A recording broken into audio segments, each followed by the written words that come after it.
今回の動画では新たに実装されるオペレーター。護衛がいいか、それとも常に仕事を監督してくれる上官の方がいいか。冗談だ。別に過去の職務を忘れてはないぞ。前衛オペレーター赤人名称チェンの紹介及び解説を行っていきます。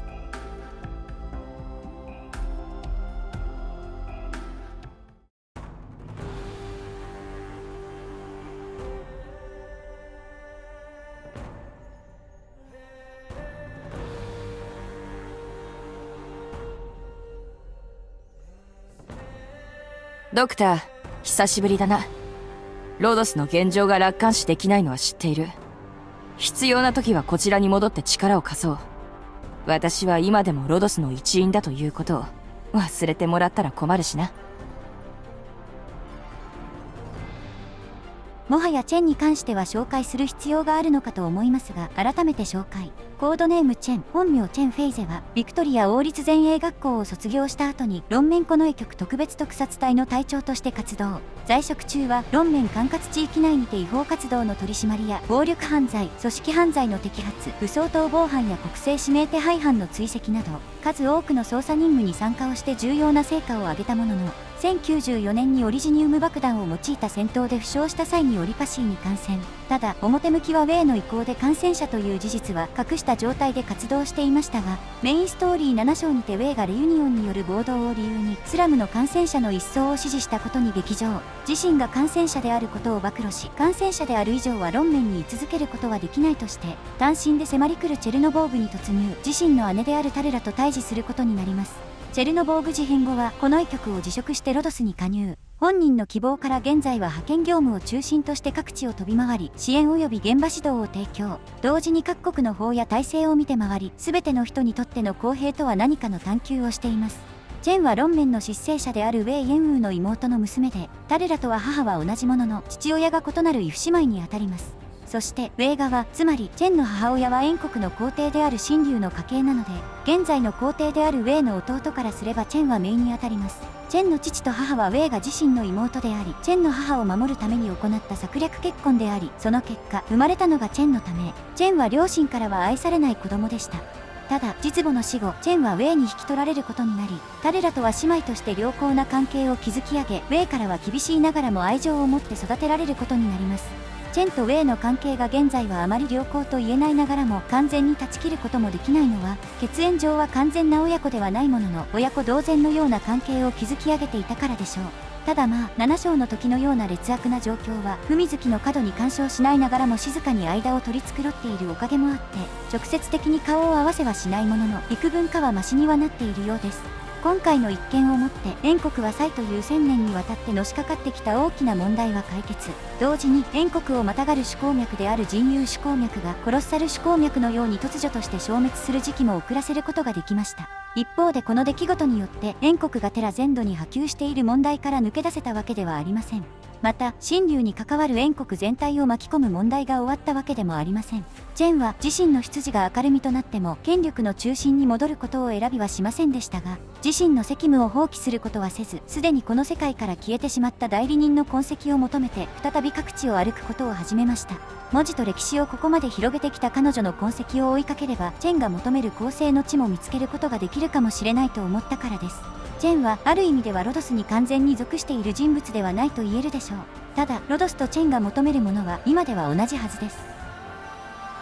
今回はチェンが持つ剣である石章のお話。石章はレイジアン工業がケルシー曰くかなり特殊な方法で製造を行った剣で、アーツ本来の性質であるオリジニウムエネルギーの発散と真逆の性質、つまりオリジニウムそのもので作成されたことによって高密度の実体化したアーツで攻撃を行うという特殊な性質を持ち、ドラコの炎すらも完全に断ち切ってしまうとされています。石章剣術には7つの型があるとされ、ゲーム内での描写を見る限りでは抜刀、類法、本屋、曜日、絶影、分裂、天道が存在。以前までのチェンは絶影まで扱うことができ、ウェイ・エンウーは天道まで習得しているものと思われます。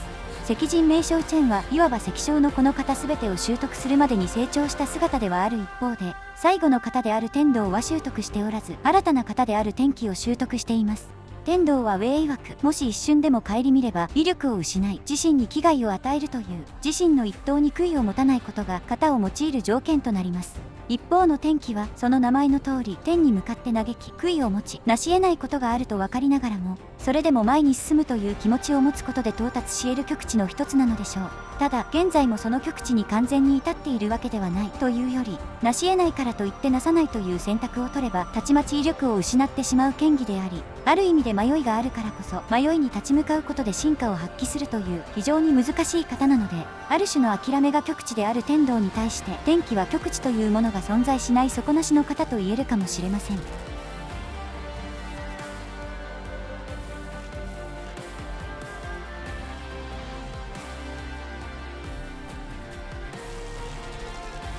赤人名称チェンは術戦士タイプの前衛オペレーターですが実際は常時対象の防御力と術耐性を比較してダメージが通りやすい方のダメージ属性を与えるという弱点ダメージを与えるいわば弱点戦士のような性能を有しステージの地形次第では爆発的ともいえるダメージを与えることができる性能を有しています。潜在強化による強化内容はコストマイナス1、素質2強化、攻撃力プラス28、素質1強化、コストマイナス1となっており、おすすめとなる潜在強化は潜在4段階目の攻撃力プラス28と潜在5段階目の素質1強化の2つ。赤人名称チェンは先ほども述べた通りダメージ出力は弱点ダメージなので攻撃力上昇がどの場面でも効きやすいため非常に腐りづらい潜在強化と言えるでしょう。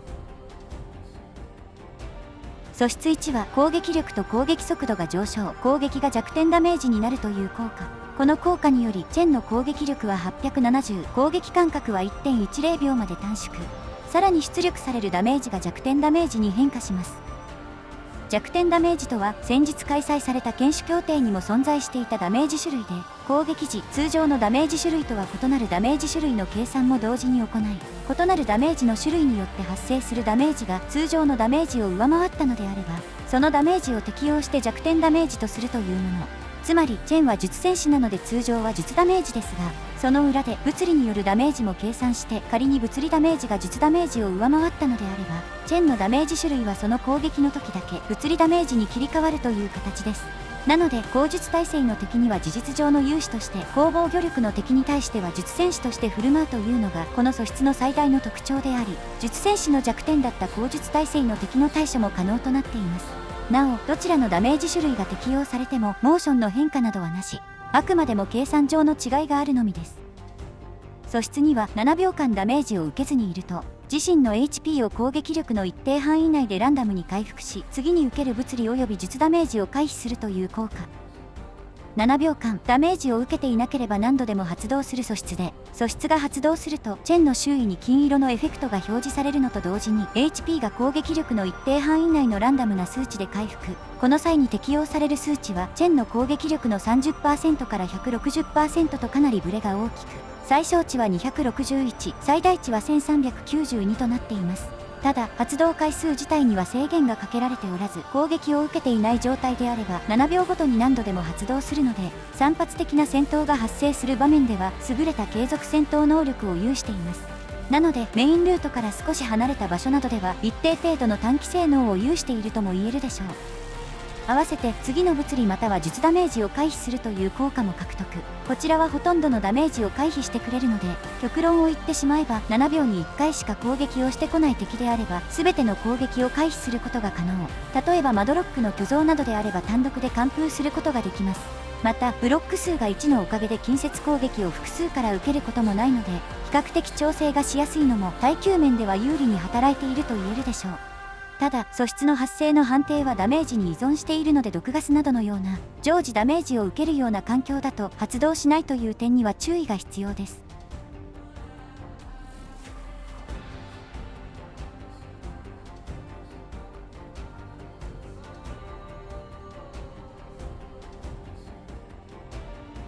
スキル1はスキル発動中攻撃力が上昇攻撃が2連撃となり攻撃対象の一部特殊能力をスキルが終了するまで無効化するという効果。スキル1は剣豪チェンというよりかは前衛アーミヤのスキル1に対応したスキル。厳密に言えばチェンの剣技である本屋をトレースした前衛アーミヤのスキル1と同じ系譜のスキルでスキル効果としては攻撃力の上昇と2回連続攻撃、敵の一部特殊能力無効化という非常にシンプルなものなので、使用感自体はラップランドのスキル2の単射程版に通ずるところもあります。このスキルを最大限に活かすのであれば、敵の特殊能力無効化と2連撃による火力でしょう。チェンの他のスキルと比べると特殊なギミックがないため、火力が非常に安定しやすく、また弱点ダメージを操るので、不栄養化したスプレッダーのような特定条件で防御力が極端に上昇するような敵や、段階ごとに防御力と術耐性が反転するジェッセルトンのような敵に対しても安定した火力を出力することができます。また同時に敵の特殊能力もチェンのスキルが終了するまで無効化するので、プレデターのような特殊能力をメインとした敵に対しても強く出ることができるでしょう。スキルサイクルに関しては必要 SP20 の持続時間18秒なので短い部類なので、強敵を撃破するためのスキルというよりも定期的に現れる厄介な特殊能力持ちに対して使用するのがおすすめです。ただチェンを使用する際にこのスキルを使用するかと聞かれればかなり微妙なところ。結局のところ特殊能力を無効化したいのであれば、ラップランドが現在でも最適解ということは変わりませんし、ここ最近の厄介な特殊能力持ちはそもそも特殊能力を無効化できない傾向にあるので、特殊能力無効化が形骸化している状況です。その煽りをこのスキルも例外なく受けているというのが実情なので、ごく稀に使用する可能性はありますが、仮に使用したとしても現状では局所的、スキルレベルに関しては7で据え置いてしまっていいでしょう。スキル2はスキル発動と同時に範囲内にいる最も近い敵に対して攻撃力の一定割合で10回攻撃、10回攻撃している間に対象を撃破したのであれば、その次に最も近い敵に移動して攻撃回数を1回追加、攻撃終了時現在の攻撃対象を撃破できなかったのであれば、その敵がいるマスにチェンを配置して攻撃力が上昇、さらに物理と術ダメージを一定確率で回避するという効果。スキル2は前衛チェンのスキル3を発展させたような性能で、スキル発動と同時に攻撃範囲内にいる敵1体を10回攻撃、この10回以内に敵を撃破したのであれば、チェンは次の敵を目標に定めて攻撃を続行、攻撃回数が切れるか攻撃範囲内から敵がいなくなるまで攻撃をし続けます。また敵を撃破したのであれば、その場で攻撃回数をプラス1するため、10回目で敵を撃破した場合でも攻撃は続行どころか、この敵を撃破した際に攻撃回数プラス1は何度でも発動するので、敵の HP が低い場合やチェンの攻撃力が大きく上昇している状況であれば、チェンは延々と攻撃し続けることとなり、全ての敵を殲滅するまで戻ってこないという状況が発生します。当然この連続攻撃が発生している間は無敵状態、また対空攻撃も可能なので、雑魚敵に対してであればまさに一騎当選の活躍を見せつけてくれます。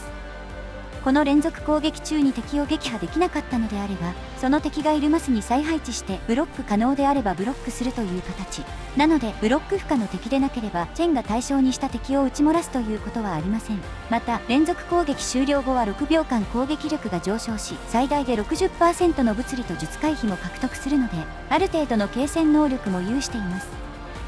なお連続攻撃終了後に発生する再配置は配置マスを移動しなくても発生するので、元素損傷のリセットなどに使用することも可能。ただチェンが受けているバフなども切れてしまうので、その点には注意が必要です。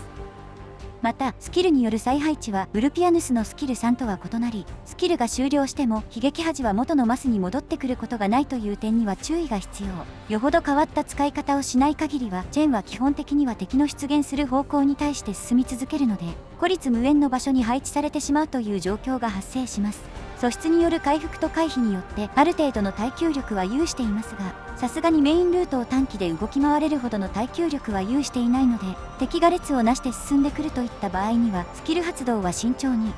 ただ逆に言えば範囲内であれば敵を絶対に逃さないということでもあるので、すり抜けてしまった敵などに使用すれば攻撃しながら敵を追いかけるといったことも可能。防衛ラインを守る最終手段として運用することもできるでしょう。以上のことからスキルレベルに関しては一撃あたりの火力が非常に重要となるので特化3を推奨。ただ特化の優先順に関しては後ほど紹介するスキル3よりかは低め、育成素材に比較的余裕があるのであれば特化することをお勧めします。スキル3はスキル発動と同時に前方に方向転換可能な剣気を放ち、剣気は敵通過時に対象の残り HP の一定割合のダメージまたは攻撃力の一定割合のダメージを与え、チェンは攻撃範囲が拡大、敵4体を攻撃力の一定割合で同時に3回攻撃するというスキル。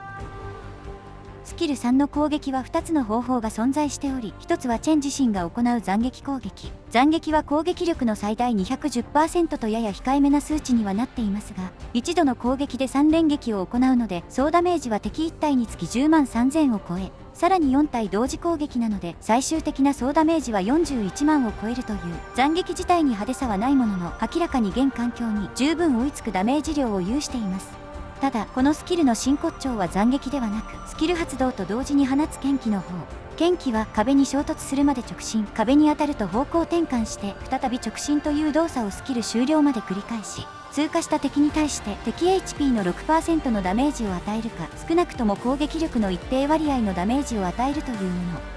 剣気は壁に当たるまでは直進して、壁に当たると常に剣気から見て右に曲がるという特性があり、映像のような口の事情のステージであれば時計回りに移動することになるので、同じ場所をループするということになります。一方で曲がる方向が常に右ということはループしない方向も当然存在します。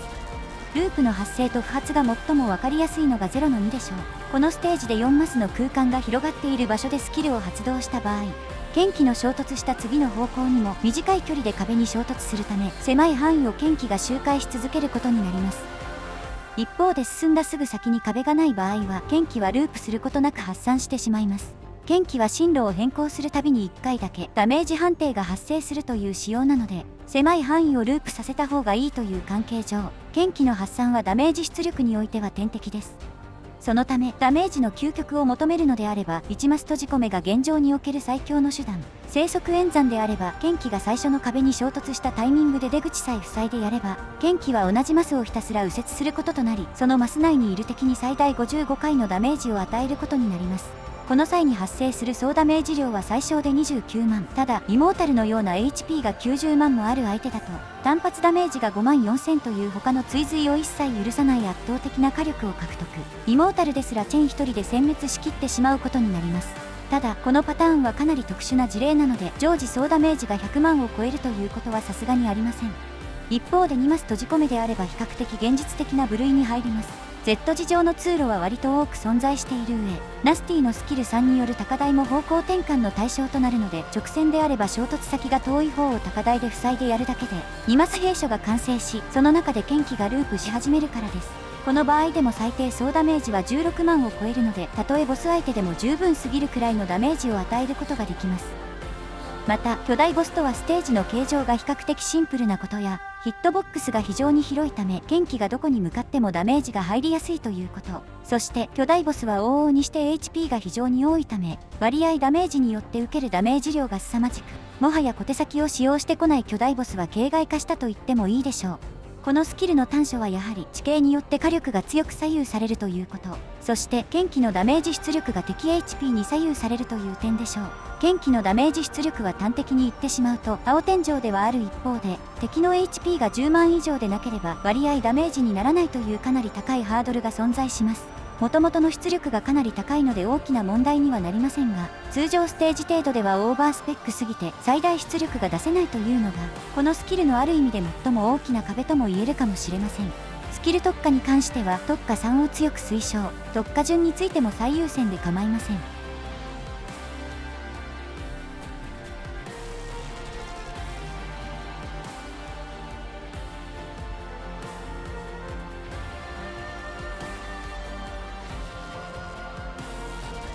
チェンの基地スキルは応接室に関するものが2つ。1つは未入手の手がかりが入手しやすくなるというもの。もう1つは手がかり捜索速度がプラス 20% され、属性の U が10につき手がかり捜索速度をプラス 10% するという効果。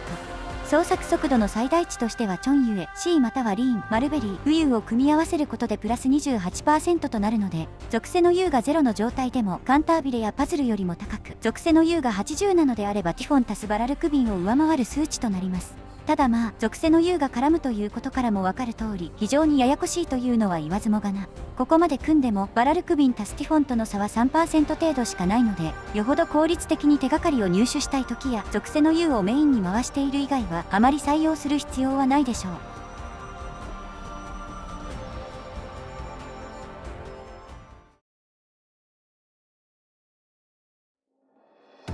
赤人名称チェンは剣豪チェンを現在の環境に合わせて強化したともいえる性能を有しており、ダメージ出力が大きく強化されたスキル2とダメージ出力が実質青天井ともいえるスキル3が特徴的。特にスキル3に至っては決戦スキルといっても過言ではない出力を有しているにもかかわらず、発動に必要な SP は25、そしてダメージは敵 HP によって可変するという新たな境地に踏み込んだ性能であると言えます。故に現在の環境においては通常のステージでは完全にオーバースペック、統合戦略や生息演算でようやくフルスペックを発揮できるオペレーターであり、良くも悪くも通常の期間限定イベントと各種向上イベントの差が凄まじいものとなってしまっていることを体現しているとも言えるでしょう。各スキルの特化指標は上記の通り、スキル特化に関しては最もダメージ出力が高いスキル3を最優先で、割合ダメージ自体はスキルレベルで上昇することはないので、ダメージ出力が強敵であればあるほど差は出ないということになりますが、とはいえ最低ダメージ自体は伸びていきますし、発動に必要な SP も減少していくので、最大火力がというよりは最低火力の強化と取り回しの向上という面で特化はすべきでしょう。スキル2に関しては格殺ラインの強化から特化の恩恵はスキル3よりも高め。ただ使用頻度はスキル3の方が多いので特化の優先度は一歩下がります。スキル1は特化の必要は現時点ではなし、まず使うことはないでしょう。合わせて X モジュールの方も紹介。X モジュールは特性更新でブロックしていない時の攻撃速度が上昇、ステージ2以降はランダム回復値の底上げが図られます。総じてモジュールという重い育成素材を必要とする割にはそこまで火力の伸びは期待できず、素質2による HP 回復量も安定した効果ではないので現時点では様子見した方が良いといったところ、今後実装されるであろう Y モジュールの方がより攻撃的な性能になることは容易に想像できるので、性能面で考えるのであれば X モジュールはスルーでもいいでしょう。以上で赤人名称チェンの紹介と解説を終わります。ご視聴ありがとうございました。私はあの人に母と姉の悲劇の原因を問いただした。だが案の定望む答えは得られなかった。赤章では血のつながりを立てないし、この初頭も過去を消せやしない。私は彼女たちの代わりに許すことはできない。大義の名のもとに誰かが犠牲になるなどあってはならないんだ。